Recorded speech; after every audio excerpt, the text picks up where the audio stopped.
guys, so for today we're here at the Montfort Bat Cave and we will explore here sa Montfort Bat Cave. Let's go! So we will have orientation muna dito, short briefing before we go explore sa Bat Cave.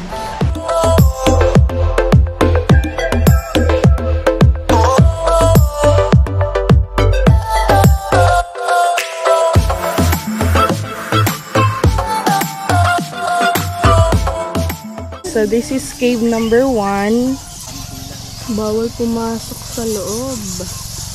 Dungaw-dungaw lang daw guys. Kasi madidisturb din sila. And malay mo, may predator doon.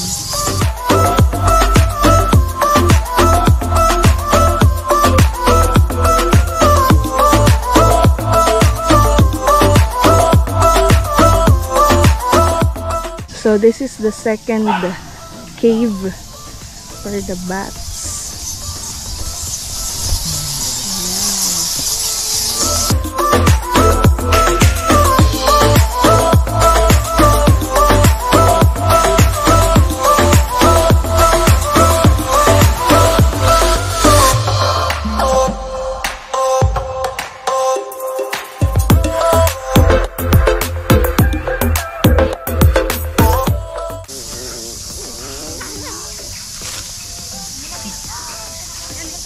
Amazing guys! Record holder pala to sa Guinness Book of World Record. So this is already the third cave.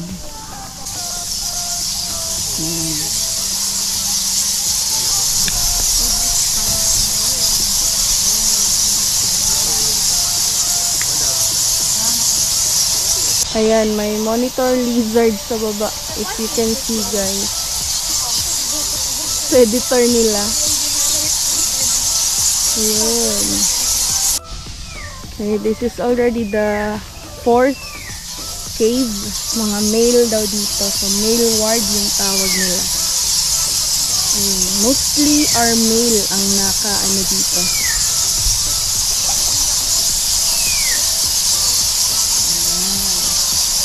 And we're about to go there sa last na cave.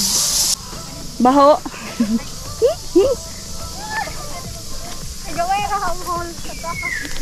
Baho. Oh my god.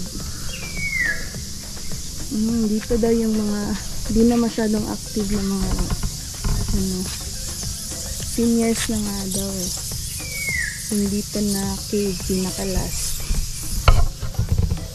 Ayan. Kasi gusto na nila ng dark, very dark.